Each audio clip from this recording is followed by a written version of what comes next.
Depuis des siècles, Tombouctou est un symbole lumineux, un phare de savoir et de spiritualité au cœur du Sahel. Cette cité légendaire, qui fut jadis un carrefour majeur des sciences, du commerce et de la foi, incarne un trésor inestimable du patrimoine islamique et africain. Pourtant, aujourd'hui, ce joyau millénaire s'écroule sous le poids des conflits, des violences et d'une instabilité croissante qui menace tout un continent. Les mausolées et bibliothèques qui portaient l'héritage de tant de sagesse ont été réduits en ruines. Derrière cette destruction, il y a des hommes comme Ahmad al-Faqi al-Mahdi, dont le nom est désormais gravé à la Cour pénale internationale, responsable d'une volonté de détruire non seulement des pierres, mais l'âme même d'une civilisation.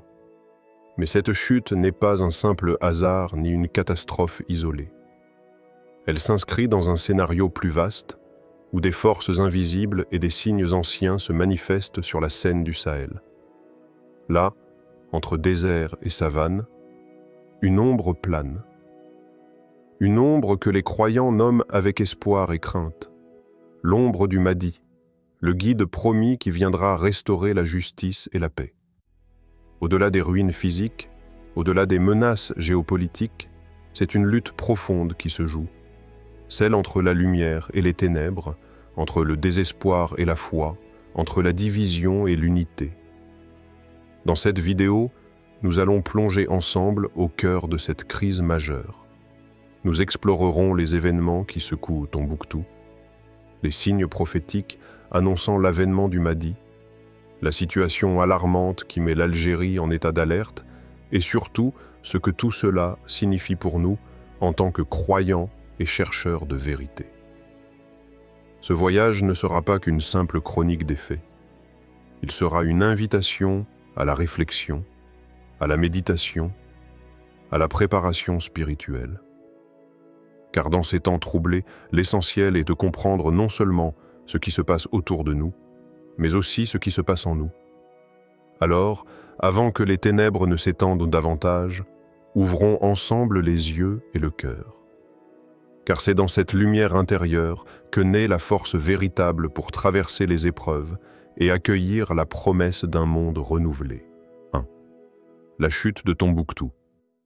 Il y a des lieux qui portent en eux l'âme d'un peuple, des pierres qui murmurent les secrets du temps, des villes dont les murs ont vu l'éclat des étoiles de la connaissance. Tombouctou est l'un de ces joyaux. Perchée aux confins du désert, elle fut autrefois une cité rayonnante, phare intellectuel du monde islamique, carrefour des savants, des marchands et des mystiques. Là où les versets et les savoirs se croisaient dans une harmonie sublime, où le souffle de la sagesse se mêlait au vent du désert. Mais aujourd'hui, Tombouctou s'écroule. Son visage majestueux se dérobe peu à peu sous le poids des dévastations. La poussière du temps recouvre ses ruelles, et les échos des prières se perdent dans le silence des pierres brisées. Les mausolées, symboles sacrés, reposoirs des saints et des savants, furent les premières cibles. Ces sanctuaires, témoins d'une époque glorieuse, portaient en eux la mémoire vivante des anciens, des érudits dont les enseignements traversaient les âges. Leur destruction fut une blessure infligée non seulement à Tombouctou, mais à toute l'humanité qui cherche à préserver la lumière de la connaissance. Le nom d'Ahmad al-Faqi al-Mahdi s'est inscrit dans cette tragédie. Membre du groupe Ansar Din, il a été l'un des artisans de cette violence contre le patrimoine sacré. Dirigeant les fanatiques, il a orchestré la destruction méthodique de ces mausolées, acte que la Cour pénale internationale a condamné, reconnaissant en eux un crime contre l'humanité.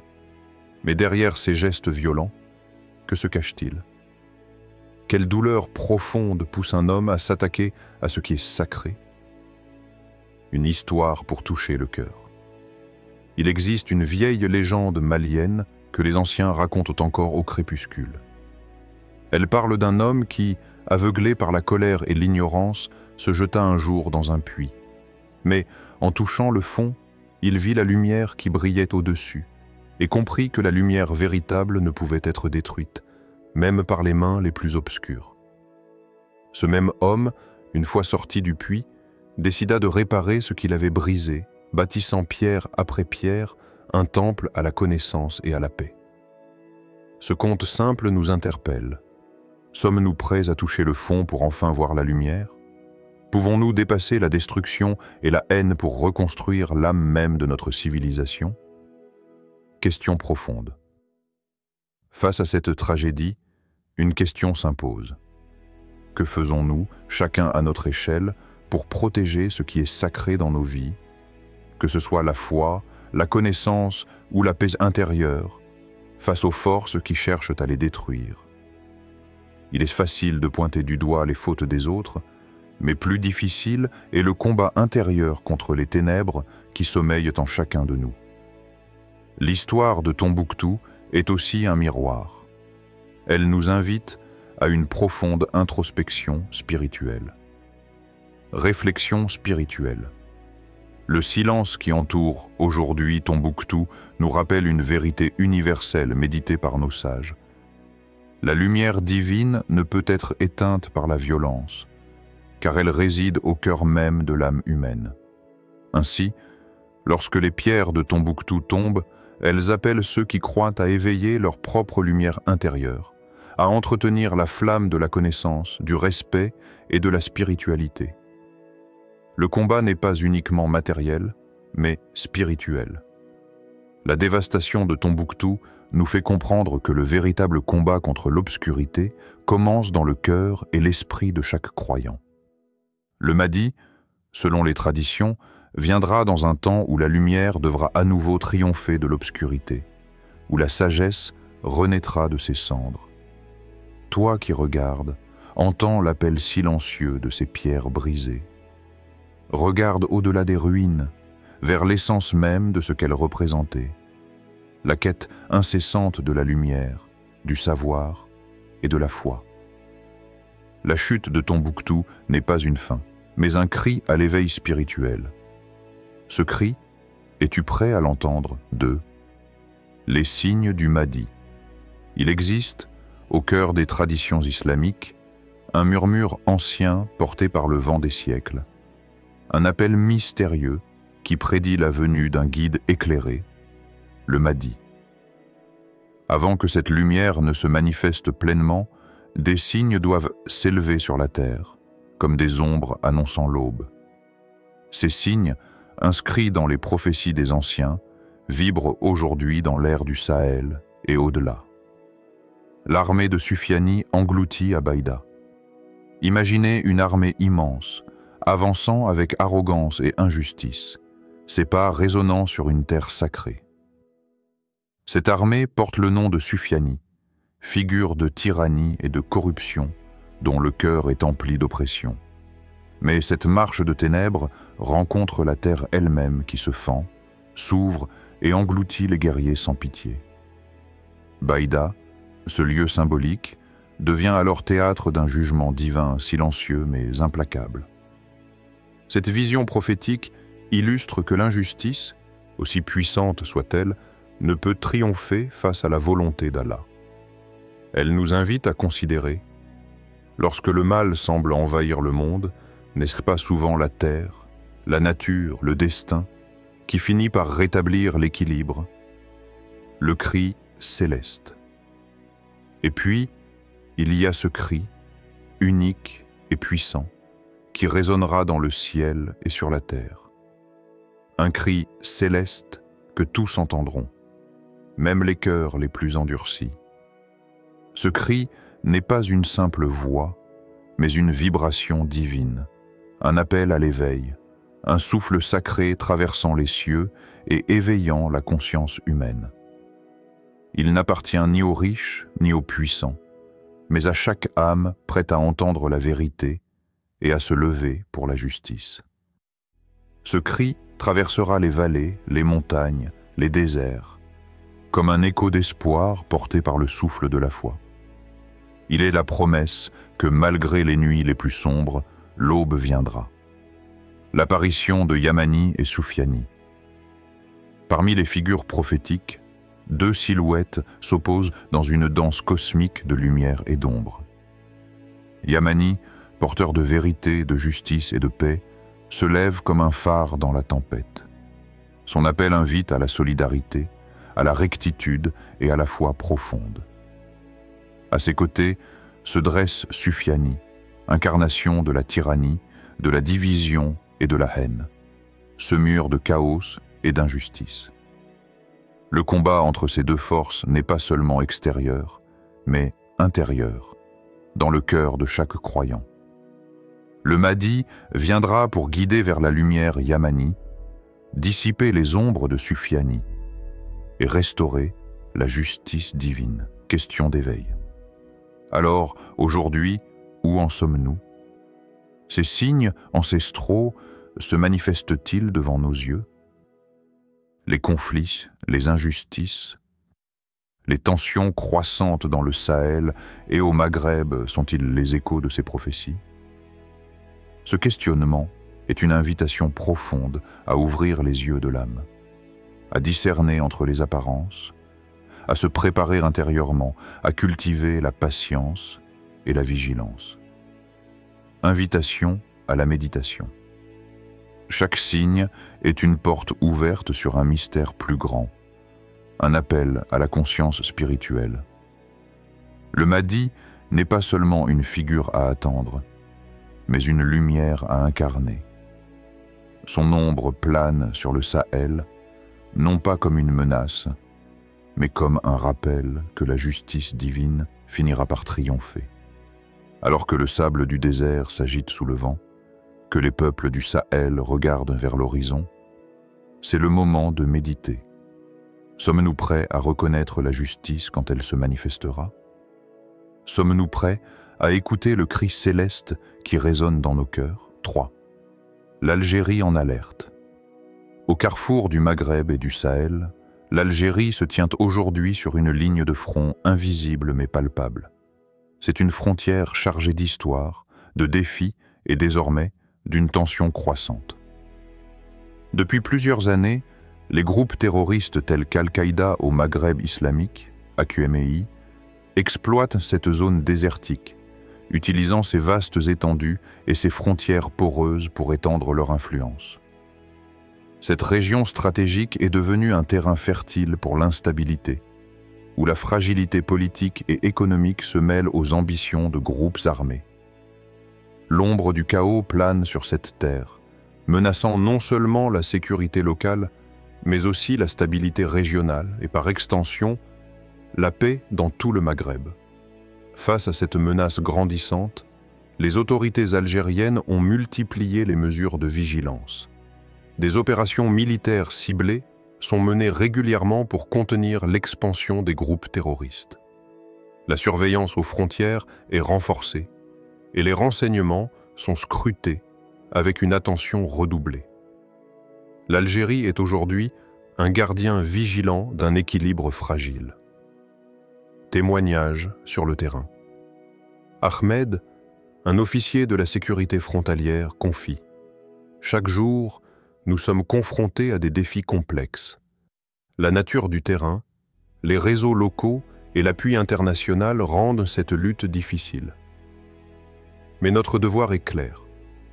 Protéger notre peuple et préserver la stabilité de la région. » Son témoignage met en lumière la réalité des hommes et des femmes qui, dans l'ombre, œuvrent sans relâche pour contrer les forces du chaos. Ce combat est aussi celui d'une volonté collective, d'un peuple qui refuse de céder à la peur. Question cruciale. Alors que l'Algérie intensifie ses efforts, une question majeure demeure. Comment maintenir la paix et la sécurité dans une région où les fractures sociales et économiques alimentent le terreau de la violence? Ce questionnement ouvre une réflexion essentielle sur la nécessité d'une approche globale, mêlant sécurité, développement et réconciliation. Dimension spirituelle. Mais au-delà des stratégies militaires, il existe une autre bataille plus profonde, celle du cœur et de l'âme.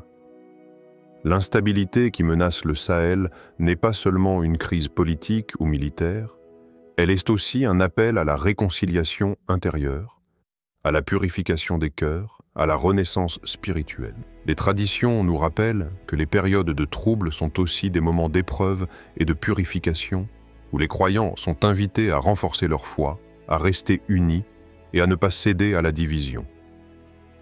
Toi, spectateur, qui contemple ces réalités, sens-tu l'urgence de ce moment?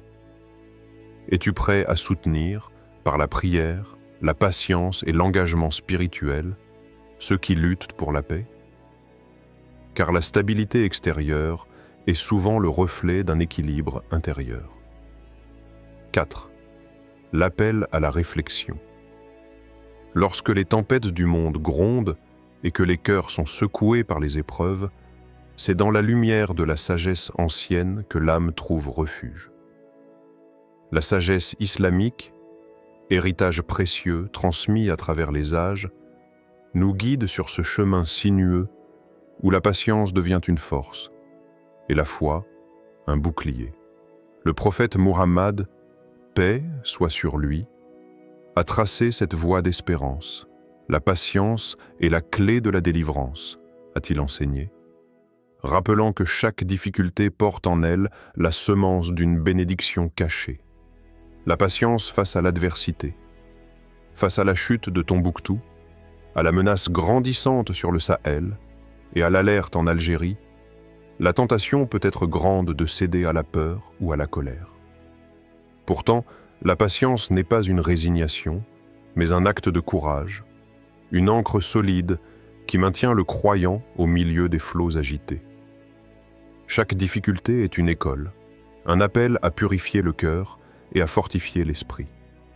La patience, associée à la foi, illumine le chemin dans les ténèbres, préparant l'âme à accueillir la lumière du Mahdi. L'unité, force des croyants. Dans ces temps troublés, l'unité entre les croyants devient plus qu'un principe. Elle devient une nécessité vitale. La division affaiblit, tandis que la solidarité élève. Les musulmans sont appelés à transcender les différences, à tisser des liens de fraternité, à construire un rempart spirituel contre les forces qui cherchent à semer le chaos. L'appel est clair. Restez unis pour que la paix puisse fleurir, même dans les terres les plus arides. La préparation spirituelle. Mais au-delà des actions visibles, il y a la préparation intérieure. Se préparer à l'éventuelle venue du Mahdi, c'est cultiver la pureté du cœur, renforcer la foi et chercher la lumière divine dans chaque acte. Cette préparation est une quête, un voyage intime qui transforme l'angoisse en espérance, la peur en confiance et la confusion en clarté. Chaque prière, chaque geste de bonté, chaque moment de méditation est une pierre posée sur ce chemin de lumière. Question pour l'âme, toi, qui regardes ce monde troublé. Es-tu prêt à cultiver la patience au creux de ton cœur? Es-tu prêt à bâtir des ponts d'unité là où règne la division? Es-tu prêt à te préparer intérieurement, à ouvrir ton âme à la lumière divine? Invitation au recueillement.